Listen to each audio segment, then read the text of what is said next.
Night held to the Pacific like a bruise. Searchlights combed the chop, then fixed on a solitary head and a shredded Mae West bobbing in the carrier's cold wake. Boatswain's whistles. A heaving line arced out, caught, tightened.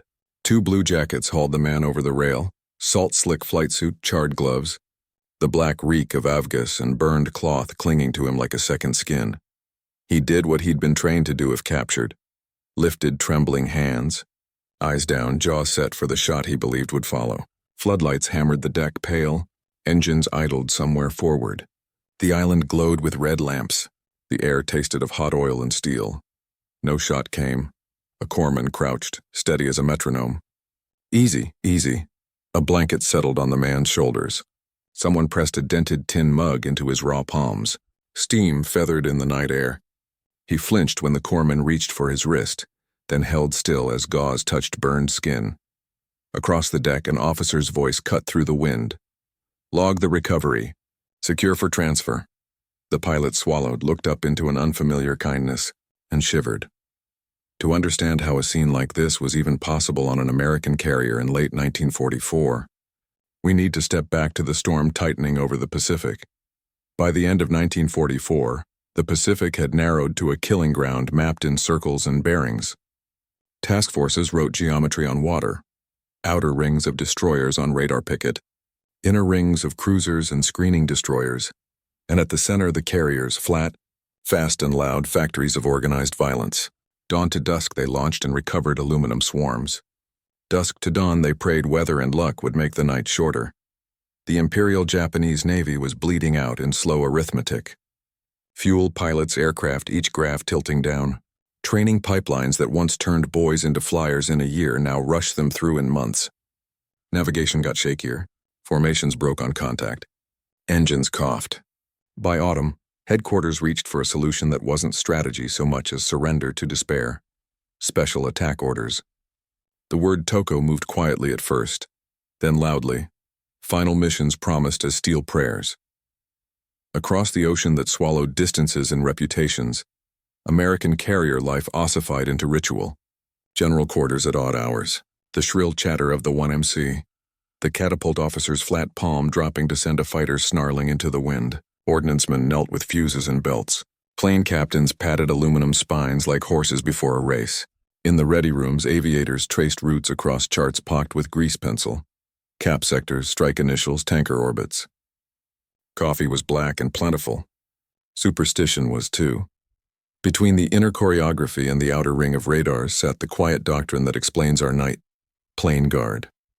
A destroyer stationed in the wake, eyes glued to the carrier's stern, lungs held tight whenever a speck went into the water. Jets would make it worse in later wars, but even prop-driven aircraft could stall or take a bad wire or tumble off the round down into a white boil of propellers and suction.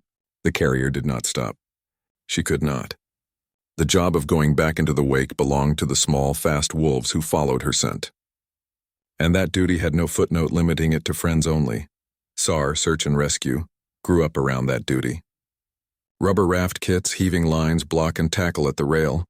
Blankets set aside in lockers that smelled of iodine and damp canvas. Navy corpsmen memorized protocols because minutes matter in cold water. Airway, breathing, circulation, burns shock, hypothermia. And because sailors are sailors, unspoken rules piled on top of the written ones. If a man is in the sea on your watch, you bring him out if you can, even if his insignia isn't yours. The Air War's tempo on the American side increased until it felt like machinery. Essex-class decks processed sortie after sortie, the log entries marching by with the same unfeeling rhythm. Launched 12 F-6F for Cap 0415. Recovered 11. One ditched, crew rescued by plane guard. Success became the absence of novelty. Briefings that ended with no surprises, debriefings that began with survivors. Routine was a kind of mercy. For the Japanese pilot in our story, routine had curdled into dread. The squadron roster thinned weekly. Fuel allotments starved training flights. The old instructors with calm hands were gone. Killed, reassigned, or silent. He knew the new orders drawing close by the way the mess hall quieted when young men walked in. He knew it by the letters he did not write, because what do you write when the only honest thing is, "I may not come back and I don't yet know if I believe in the reason. There are reasons a U.S. carrier crew would risk minutes to save an enemy." Some are technical. Information matters, a rescued pilot might speak. And even if he doesn't, his gear does, maps in oilskin, codes scribbled in margins. The shape of a new altimeter or a survival radio tucked where the Americans haven't seen it before. Some reasons are strategic. A pattern of mercy is a weapon against fanatic orders. It makes surrender imaginable to those told it is shame. And some reasons are cultural in the small C sense, forged in steel routines rather than speeches. A deck crew trained to move with precision does not throw that away for theater. The system that saves a friendly flyer is the same one that hauls an enemy over the rail. The blanket does not ask what flag the man wore when he fell. Late 1944 tightened the rope on both ends. U.S. radar grew sharper. Fighter direction officers could stack cap at different angles and altitudes like a chess player setting traps. Night operations expanded, dangerous, necessary, unforgiving. On the other side, Japan's pilots faced longer odds with thinner training and heavier expectations. Each day produced more opportunities for men to meet not as aces and interceptors, but as human bodies in cold water. The ocean does not care about ideology. It only measures heat and time. On a map, the night that begins our story is another dot in a long chain leading toward the home islands. In memory, it is brighter. A destroyer stern lamp swings on a lazy arc. The carrier's island throws red light like banked coals. Somewhere in the black, a bobbing life preserver winks back a reply. The boatswain's voice is hoarse from repetition. The corpsman's kit is already open. This is how the sea war looked when mercy was possible, not as a speech but as a process. Not an exception but a practice. And under a sky with no horizon line, practice is the only thing that keeps hands steady. He had launched on an order wrapped in ritual. A petty officer tied his parachute with hands that shook a little less than yesterday. The flight deck crew bowed without words. The engine coughed alive, a tired animal. He rolled, saluted the chocks, and felt the tires leave timber with a splintering thud that reverberated up his spine. The compass card wobbled like a bad omen. Behind his ribs, a clock began to count down from a number he preferred not to name. He was a composite of hundreds. A pilot trained too quickly. Proud of a uniform that no longer fit its myths. More afraid of shaming his mother than dying in steel. The briefing had been thin. Bearing, altitude, a point in the sea where American ships were said to breathe. He knew the old stories of shoot and G, of courage as coin. He had memorized poems his instructor said would keep a man upright in the face of terror. But poetry cannot coax fuel from empty tanks. It cannot turn a sputter into thrust. When the engine stammered, he ran the checklist by reflex. Mixture, throttle, fuel selector, nothing. The horizon tilted. The instrument panel blurred with salt and adrenaline. He keyed the mic and spoke words that tasted like shame. Then he loosened his harness and watched the ocean come up at him. An iron-gray mirror that shattered on impact. On the American side of the storm, other rituals held. The fighter direction officer traced arcs that intersected with a predator's patience. The plane guard destroyer, paint-chipped, morale unchipped, kept station in the carrier's froth, its crew trained to watch the place where luck ends. The boatswain's mates practiced heaving lines until muscle could make the throw in sleep. In a steel closet one deck below the island, a corpsman inventoried bandages and ampules in a tin that said coffee in block letters. Why would a U.S. task force risk any margin to recover him? Partly because war at sea is a bureaucracy of margins. The machine that retrieves your own flyer does not acquire a conscience when the life ring encloses an enemy.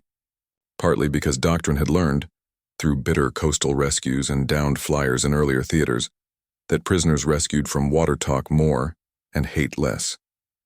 And partly because of a quieter logic that never makes it into orders.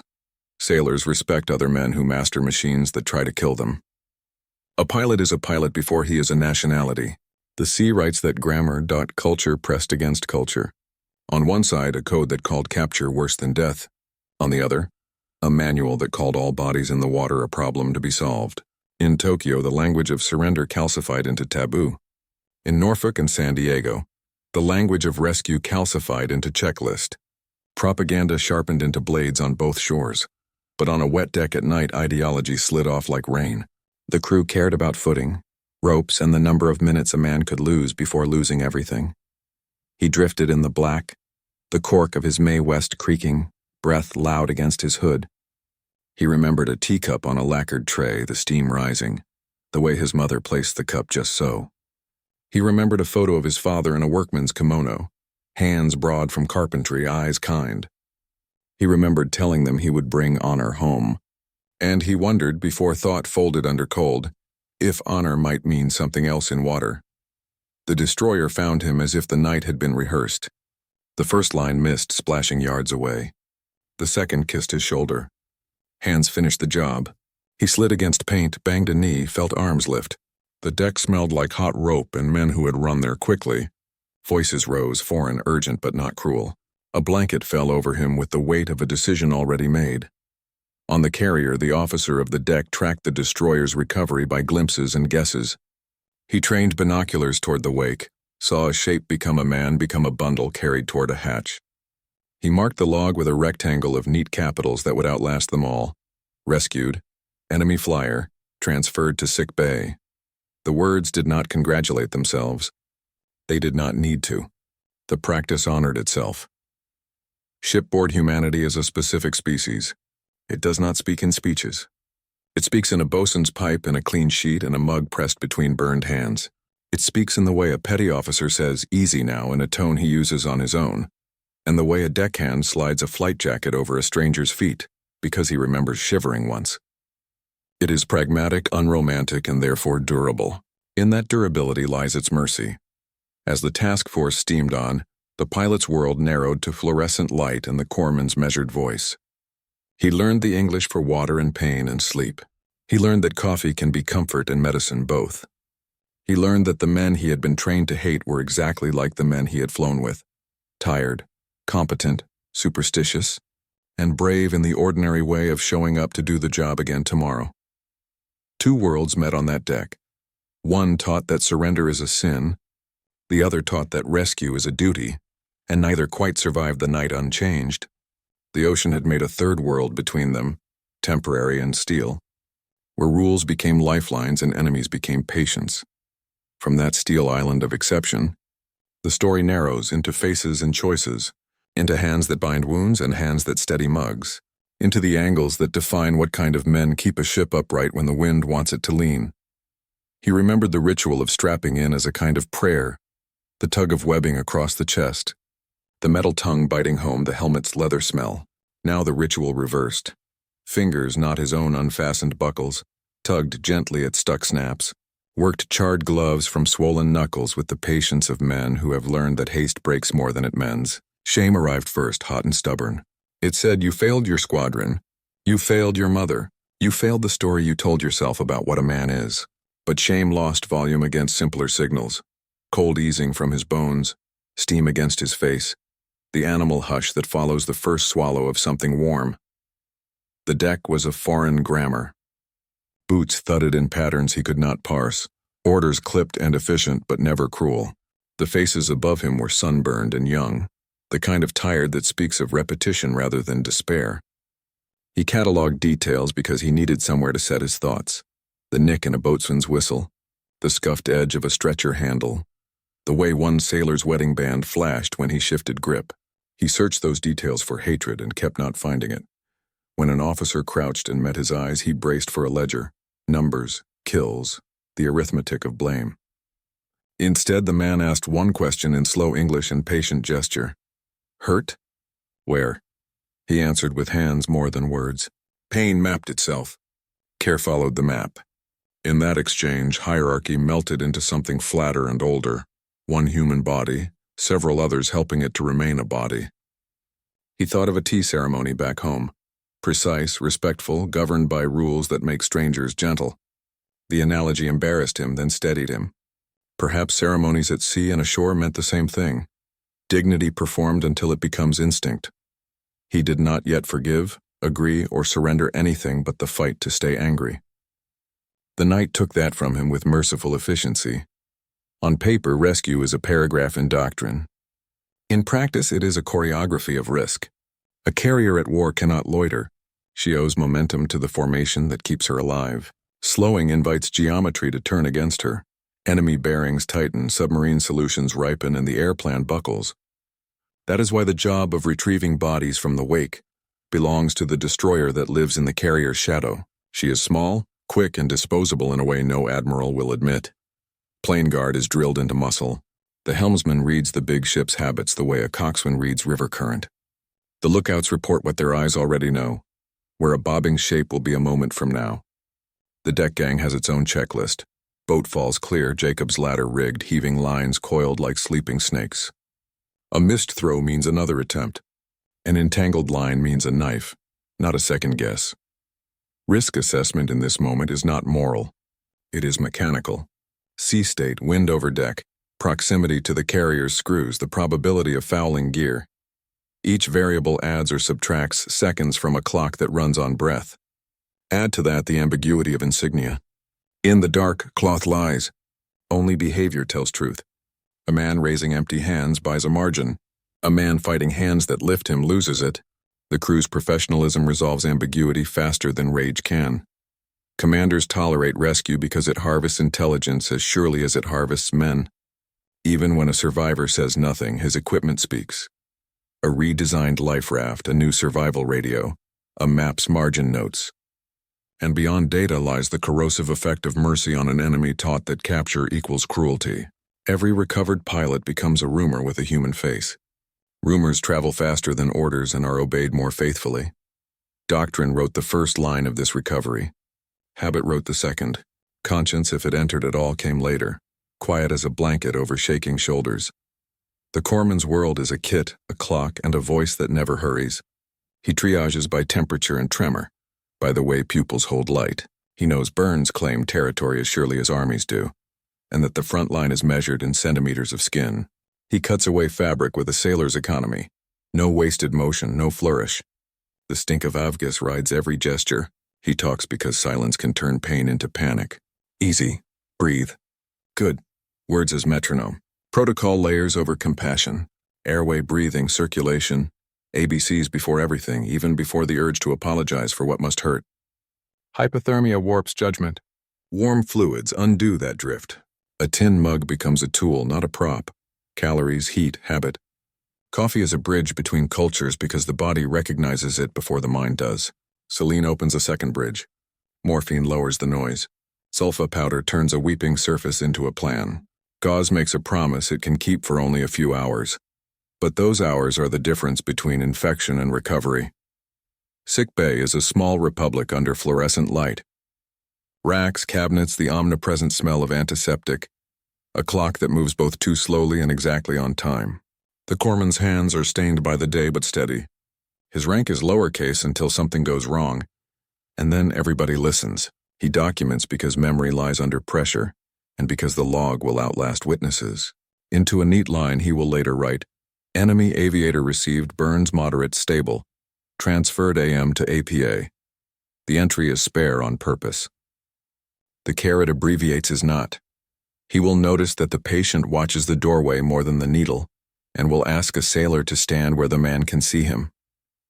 He will accept a flight jacket from a junior pilot with a nod that says this is not charity. It is equipment now.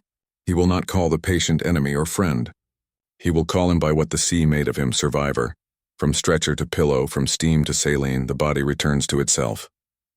And as it does, the next decision ripens, the one that turns treatment into a turning point. Command at sea is choreography with consequences. The XO stands one step behind the captain's intent, turning broad will into narrow orders that fit the deck. Floodlights up, but not to blind the watch on the catwalk. Boatswain pipe the side, but keep the whistle short so the LSO can hear his own world. Record the recovery, but don't clog the net with chatter. Each directive trims risk without trimming humanity. Leadership here is not a speech, it is tone. The deck officer's voice rides the wind at a measured volume that says everything is under control, because panic seduces faster than any enemy. He acknowledges the plane guard's survivor aboard with a clipped Roger and nothing more, because gratification is private and procedure is public. He keeps an eye on the turning screws of the carrier, on the destroyer's bow wave, on the men with the stretcher whose footing matters more than the admiralty. He is alert to the second-order effects of decency. A rescued enemy becomes a rumor carrier as readily as a rescued friend. A rumor of mercy traveling against orders can open doors that bombing cannot. He doesn't say this aloud. He doesn't need to. He learned it in other seas, other recoveries, and in the way his own sailors act better when watched acting better. Discipline is contagious. So is compassion when given a uniform. Leadership also means boundaries. Rifles remain slung, safeties checked, magazines seated. A squad stands at a respectful distance that can collapse to control in a heartbeat. The chaplain is invited to the hatch, but the interrogator waits in the wardroom. The corpsman is sovereign over the next 10 minutes. Rank yields to need. The XO signs the log, squares the corners on the paper, and moves on. The ship is a factory. Factories hate idling. Mercy is accommodated without becoming a stall. Enemy is a shape first, a dark bundle hauled across a freeboard and onto paint still warm from sun. Then it is a smell, avgas and brine and burned canvas. Then it is a face, too young, too thin, with the same hunger and superstition as any face under a helmet. The word enemy recedes as particulars advance. For the deck crew, this is the man whose squadron tried to kill them yesterday. For the ordnance men who loaded 50 belts at dawn, Mercy feels like a splinter caught under the nail. He works anyway. For the plane captain whose pilot didn't come back last month, the sight of a rival's cracked goggles is a blade that cuts both ways, anger and pity sharing a handle. He breathes. He holds the stretcher rail. He gets the stranger inside. Professionalism is the bridge they walk across. Habit gives their hands a script when emotion would improvise badly. One sailor throws a glance at the rescued pilot and sees not a flag but a job. Another thinks of the enemy in his father's stories from the last war and feels the odd relief of refusing to inherit hatred. A third mutters a prayer he would never admit to saying and tucks a blanket tighter because cold is a language with no accent. Up close, enemy fails as a category. At 10 paces, the mind drafts narratives. At 10 inches, the body drafts needs. The sailor offering the mug discovers he is steadier when he keeps his eyes on the liquid level instead of the burns. The pilot finds he can swallow without swallowing pride, because the mouth decides for the mind. The moment shrinks the room they both live in to something manageable. Heat, breath, grip, weight. Later, when they step back into their separate uniforms, the word returns. It has to. War needs its nouns, but it returns with less bite. Some of its edges remain on the blanket. Rules at sea are not abstractions. They are survival. The moral grammar aboard a carrier is written in checklists and watch bills and logs, not manifestos. And yet a code lives here older than any manual. If a man is in the water and you can reach him, you try. This is not sentiment.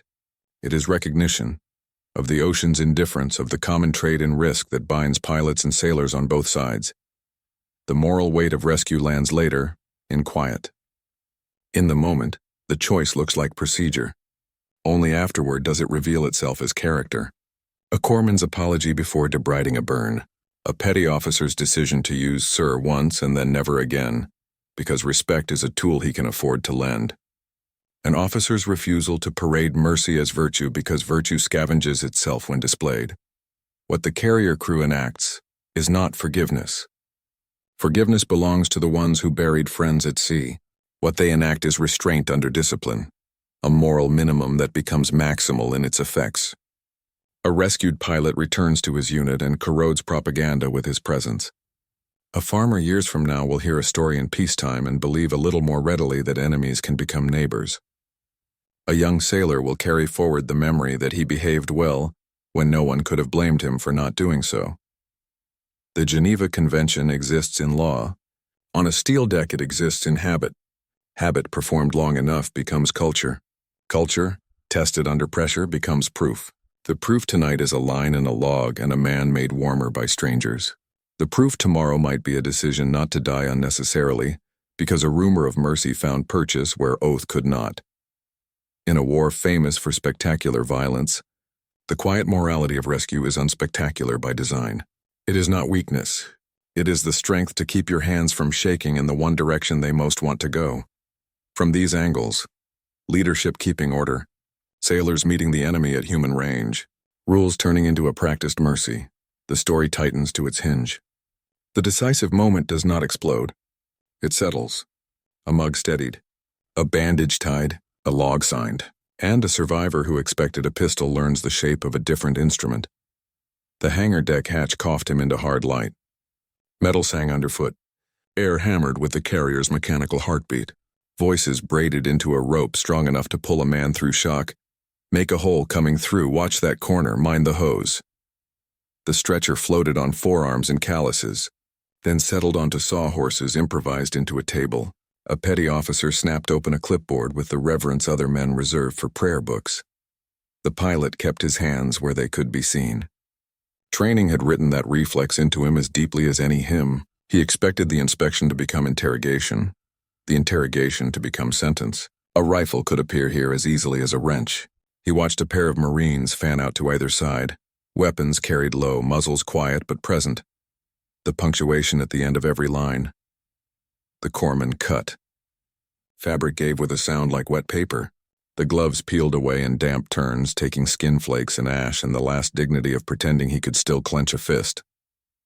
The smell hit fresh, fuel, salt, cooked cloth, and then thinned under the iodine's sharp bite. "You're all right," the corpsman said. English slowed to the speed of understanding. Tone slowed to the speed of mercy. "You're all right." Words became a handrail he could grip. An ensign in wire-rimmed glasses hovered with a boxy camera, then thought better of it and stepped back. A chief slid a gray wool blanket under the pilot's shoulders and over his chest, tucking corners with the care of someone who has survived winter. The Marines adjusted their stance and then adjusted their faces, the way men do when reminded that their job tonight is not retribution but radius. How close to stand, how far to look. A young sailor crouched to eye level and held a dented mug with both hands. Steam coiled up carrying the sour-sweet promise of coffee. The pilot's instinct warred with his throat. Pride and pain negotiated. The sailor solved the argument by tipping the mug just enough to let a line of heat find the mouth. The first sip knocked at his teeth and entered anyway. Heat can be a language. He swallowed, eyes leaking for reasons his mind refused to label. The sailor pretended not to notice and angled the cup again as if aiming a sextant. "Name?" the petty officer asked, voice dry as log paper.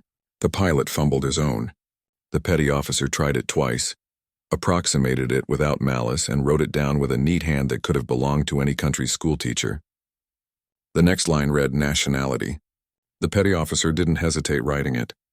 The line after that read condition. The corpsman answered for him. Burns to hands and forearms, mild hypothermia, conscious. Oriented. The ship's chaplain arrived and did the one useful thing a chaplain can do in a room full of professionals. He got out of the way and made himself available. He stood by the hatch like a mild weather system, eyes lowered, hands folded, ready to be a witness rather than a center. The pilot flicked one glance at the white collar and revised his understanding of what opponents look like when they are not piloting machines into each other. The first real pain arrived with competence. The corpsman irrigated the burns. Cold bit, then sting, then the held breath while air touched raw. "Easy," the voice said again. "Easy." Gauze mummified fingers into a shape that belongs to neither pilot nor prisoner but patient. A syringe winked in the corridor of light and then did its discreet miracle. The ceiling stopped hissing. Voices moved a little farther away and became a shelter rather than a storm. "Inventory," the petty officer said to no one in particular. A sailor emptied the pilot's pockets with a carefulness that honored both secrecy and need. A crushed packet of something that might have been candy once. A wallet, papers swollen with salt, a photo folded until the faces lived in creases. The sailor paused, palmed the picture by force of habit, then set it on a dry rag to air without being asked. In the photo, a woman and a child faced a lens bravely. The petty officer copied their existence onto a line that said, "Personal effects," and did not write the tenderness he felt into the margin. The officer of the deck entered, signed where told, and asked his only question of the corpsman, not the pilot. "Stable for transfer?" He received a nod. "Make it happen at first light," he said. "Interpreter to sickbay at 0400. Have the wardroom send up broth." He glanced once at the pilot and saw not a myth but a man wearing a too large bandage. He left without a speech because ships keep time and time hates monologues. The interpreter arrived sooner than ordered, a seaman with classroom Japanese and shipboard humility. He squatted so that face met face and tried the first noun that most languages share. "Water?" The pilot lifted bandaged hands an inch off the blanket and let them fall. Yes." "Pain?" "The same." "Coffee?" The ghost of a smile crossed a face that had forgotten the map to that expression. "Yes," the pilot said in a whisper that felt like a switch flipping. A lieutenant, XO by age and posture, stepped close enough to own the moment. "You are a prisoner of war," he said. Each word a brace in a scaffolding, the interpreter following a beat behind. You will be treated according to our rules. Medical care now. Transfer later. No one will harm you on this ship. He waited, then added what sounded like policy but felt like oath. You are safe here. Safe. On a deck where ordnance had rolled an hour ago, among men who would strap on sidearms again at dawn. The word made a small room in the pilot's chest where his heart could undress. He nodded once, the smallest bow a body can make while horizontal. The lieutenant did not return the bow. He did something more useful. He looked at the corpsman and said, what else do you need? The corpsman asked for time. The lieutenant granted it with a gesture that could have been a permission slip for breathing. Around the stretcher, the ship resumed its own pulse. A forklift beeped somewhere in the hangar's back. Someone laughed at a joke that had nothing to do with enemies or mercy, just the kind of joke men use to shake fatigue loose. The chaplain drifted away. The Marines rotated their weight from one foot to the other in a measured proof that peace and readiness can share a square meter. The pilot finished the mug and stared into its bashed interior as if it contained weather forecasts. He had braced for a pistol. He had found a cup. The difference between those two instruments could not be explained to a boy in a classroom. It could be learned only here, where steel meets salt and rules keep men from simplifying themselves into monsters. The corpsman lifted the blanket's edge and tucked it once more, a gesture so domestic it felt like blasphemy under the ship's big guns. Sleep, the interpreter translated soft. The pilot nodded.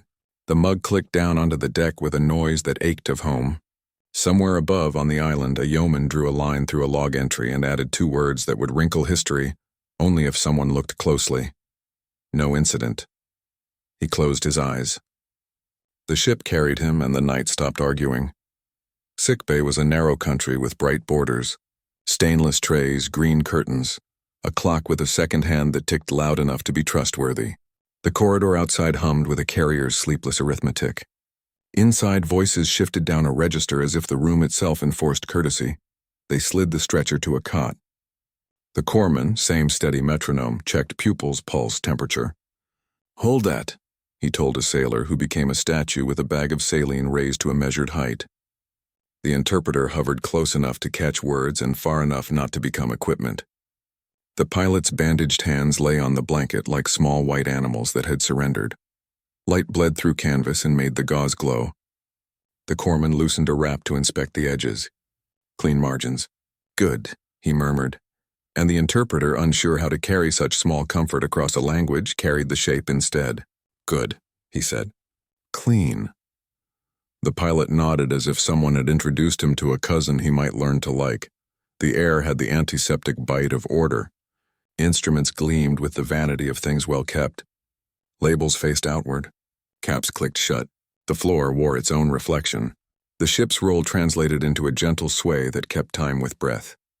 The pilot half dozed, waking when the corpsman touched new territory, drifting when the morphine put its hand on his shoulder and suggested the edge of a dream, a young aviator JG by the softness of his jaw and the way his wings still surprised his own.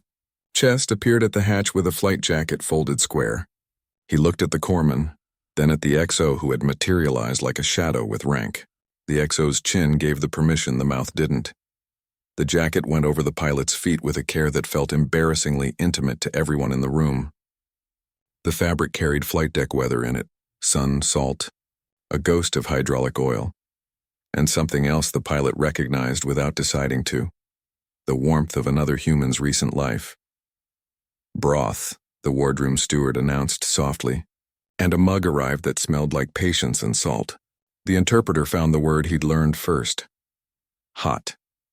The pilot accepted 2 slow sips and then slept again with the steam filing the edges of bad memory.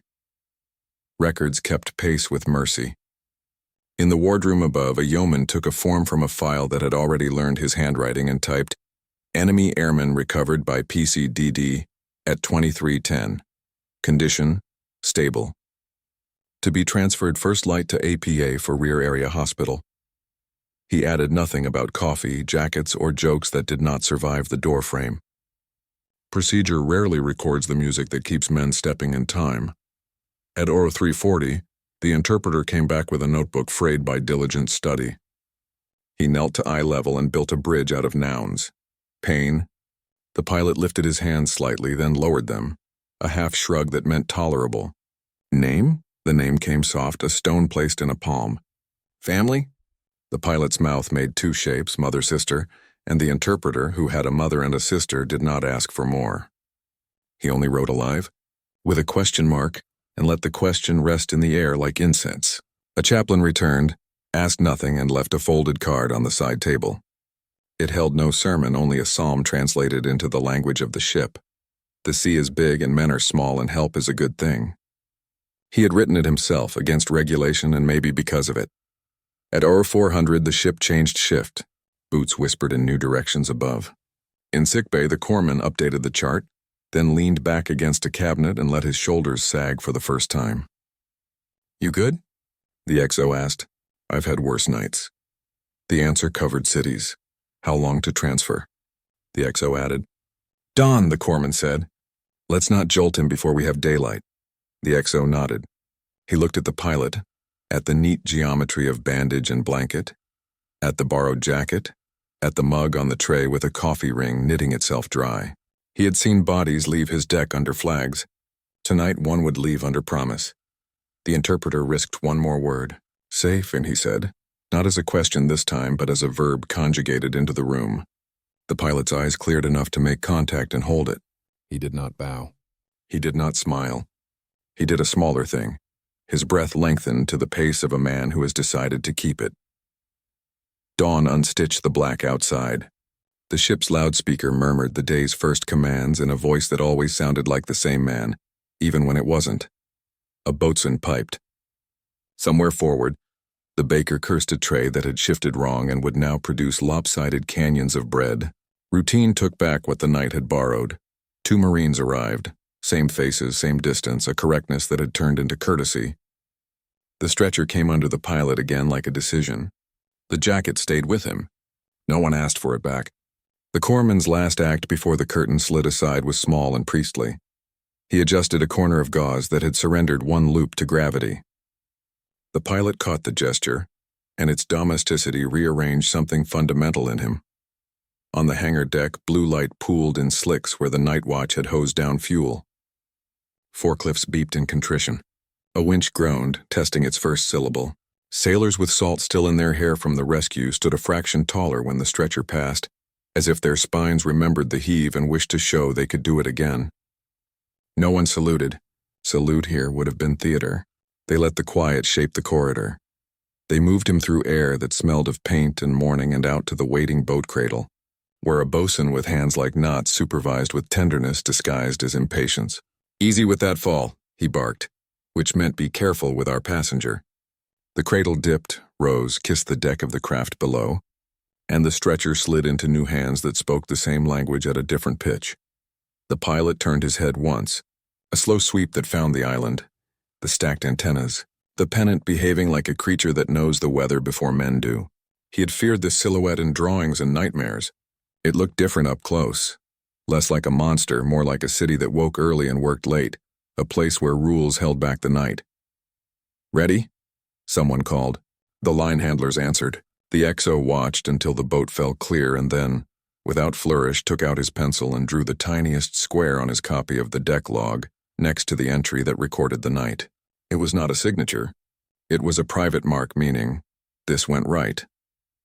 As the boat veered toward the transport that would take the pilot to a hospital with sheets that smelled of bleach and thyme, the carrier's propellers bit water that had forgotten already. The ship accelerated. Men went back to being exactly what they had been before mercy interrupted them. Sailors, machinists, watchstanders, small gears in a large and honest machine. In the cot of the transfer craft, the pilot felt the borrowed jacket's lining catch a little on bandage as his chest rose. He looked at the mug tucked between the stretcher's rails to keep it from skittering. He did not understand the inscription stamped shallow in its dented side, USN, but he understood what it contained even now. The tail-end warmth of a night that had chosen not to devour him. The turning point had already happened. No trumpet would report it. It lived in the way a crew remembered themselves in the presence of an enemy and preferred to remain human. Morning arrived with the carrier already miles from where the night had made its choice. Sun turned the sea to hammered tin. Wind laid a clean edge along the flight deck. A bosun's pipe cut a bright line through breakfast clatter, and the 1MC began its liturgy. Reveille weather, the day's first evolutions. If anyone mentioned the rescued enemy in the chow line, it was in the same tone they used to complain about coffee thickness or a stubborn valve. As a fact, filed and carried forward. In sickbay, the cot where the pilot had slept was shipshape and briefly anonymous.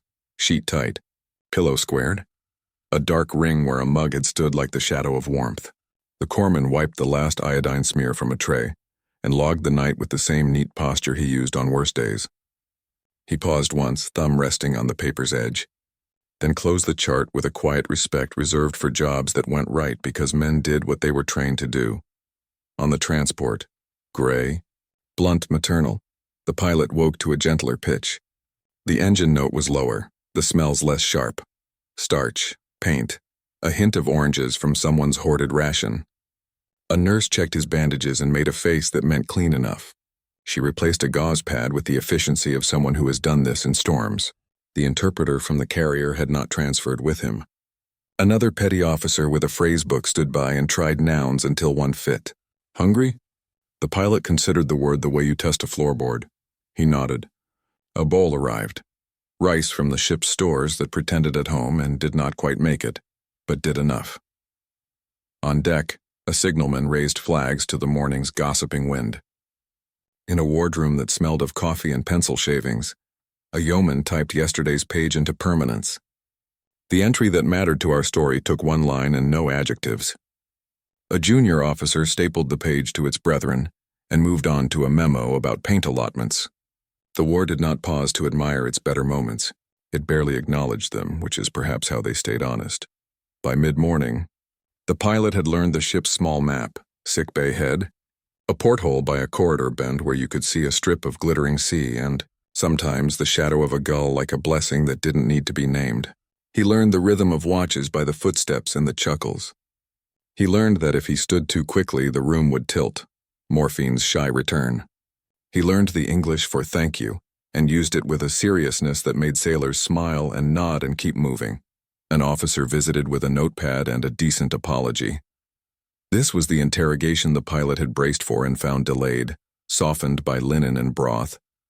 Questions came like pebbles tossed into shallow water, each making a small ripple that dissipated before the next. Unit designation. Last base.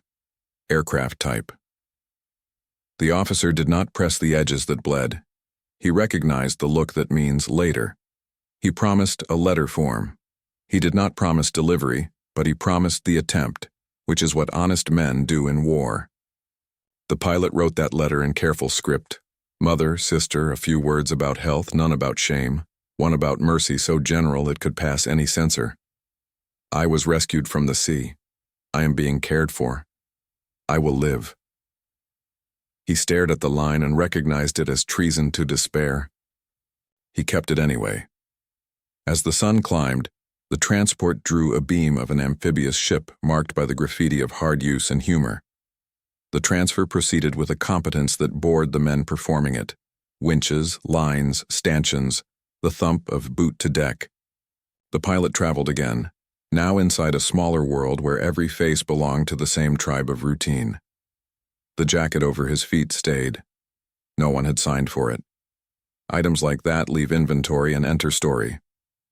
Somewhere behind them, the carrier recovered a returning cap section. One aircraft boltering and catching the next wire to a chorus of whoops that sounded like adolescents at a fair. Somewhere ahead, a weather front promised an afternoon of gray decisions. But here, on the calm acromegaly of the transport's well deck, a man who had believed death was a duty now practiced the slower duty of healing. Each hour put distance between him and the old definition of honor. Each kindness made the distance feel navigable.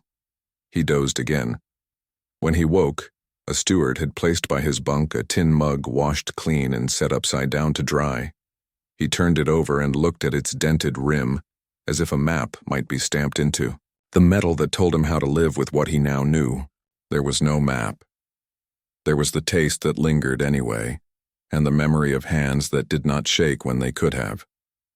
Outside, the ocean kept its secrets with professional discretion. Inside, men wrote small truths into logs that history would need a magnifying glass to find. The next part of our story happens not at sea, but in the slower churn of the world ashore, where a rumor of mercy makes new shapes in men's lives. Weeks turned into distance. The ocean shrank behind the transport, then vanished into the dull gold of California dawn. San Diego, 1945. Hospitals already overflowed with the wreckage of 2 oceans' worth of combat. The pilot arrived under a tag marked simply PW, Air. A Marine clerk filed his name between others who had been enemies yesterday and patients today. The ward smelled of iodine and burnt sugar from the galley below. Curtains divided strangers into countries of convalescence.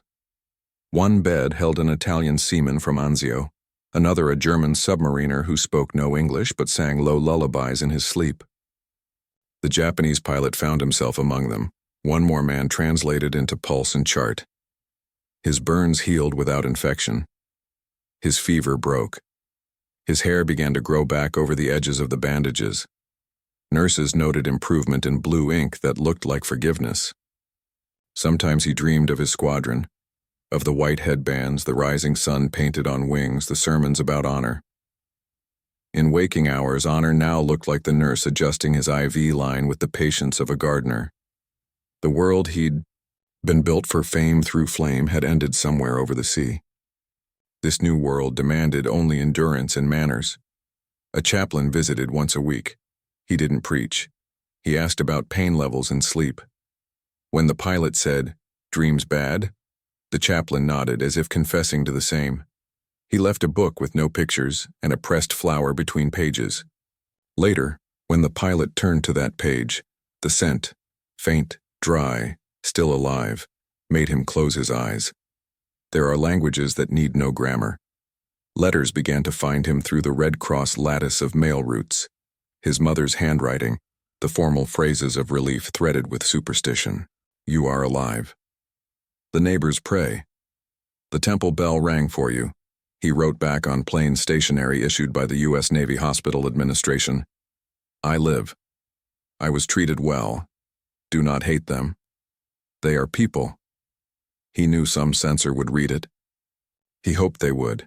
He learned English the way children learn forgiveness, slowly, by accident. Thank you. Water. Good. He said them until they fit. The orderlies laughed, not cruelly, and answered in kind. When he left for the POW Repatriation Center in March 1946, the nurse who had changed his bandages pressed the dented mug into his hands.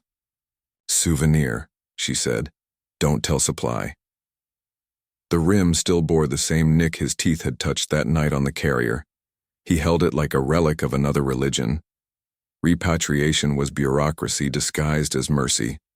Ships carried, prisoners east, nations counted their ghosts, and peace became paperwork.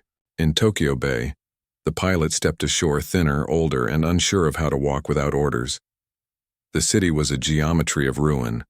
Bridges missing, streets improvised, children playing among steel bones that used to be buildings. He moved through it like a man trespassing on history. He opened the small box they gave him at discharge. Documents, rations, the mug. He drank water from it that night in a boarding house with no roof. The metal caught moonlight and memory equally. He told no one the story, but he kept using that mug, first for water, then for tea, then when he opened a tiny street stall selling noodles for stock tasting. Every day he rinsed it, dried it, set it on the shelf. Customers never noticed. They only saw the quiet man with the scarred hands who served them kindly and never shouted. Years later, when journalists would ask survivors of the war about miracles, he would shake his head. Not miracle, he would say in practiced English. Just men remembering how to be human. In America, the carrier's crew scattered home. The corpsman became a nurse in Boston. The XO stayed in the Navy and retired with bad knees and no regrets. The interpreter studied languages and taught peace officers that translation was not only about words, None of them knew where their pilot had gone. They didn't need to. The act had already done its work. The mug outlived them all. When the pilot's grandson found it in a box after his death in 1989, the inscription was almost worn away. He kept it anyway, polishing the dented surface until his own reflection wavered inside. And if he tilted it just right, under a quiet morning sun, he could see, maybe only imagine, the faint ghost of steam rising again from that first cup of coffee on a steel deck somewhere in the Pacific, when an enemy was given warmth instead of judgment. The war had ended long before that dawn, but peace had begun there. History is mostly noise, gunfire, engines, orders. The signal that survives is quieter, one man offering another a drink, one ship obeying its better rules when no one would have blamed it for breaking them. The story of the pilot and the carrier crew is not about victory. It's about stewardship, of conscience, of standards, of what it means to stay human while surrounded by machinery built for ending life. That night in the Pacific did not change the war's outcome. It changed something smaller and harder, the men themselves. Every conflict produces its arithmetic of loss. Mercy rewrites a line or two of the equation. The corpsman's hands, the sailor's mug, the officer's simple phrase, "You are safe here." These were proofs of an older faith that civilization is measured not by how we punish our enemies, but by how we restrain ourselves when we could. Years later, when veterans told stories to children who had never heard an air raid siren, most skipped the numbers. They spoke instead of moments like this, of the night an enemy was lifted from black water and treated as a man. They didn't call it heroism. They called it the right thing.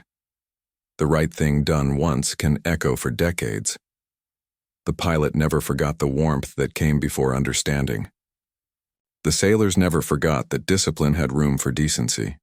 Somewhere between them, an invisible treaty was signed that no politician had to draft.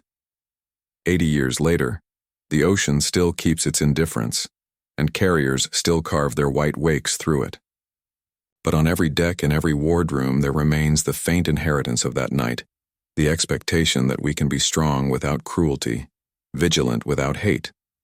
Wars end in treaties and monuments. Peace begins in smaller acts, almost invisible. At first, a mug of coffee, a bandaged hand, a rule obeyed when no one was watching. That's the part worth remembering.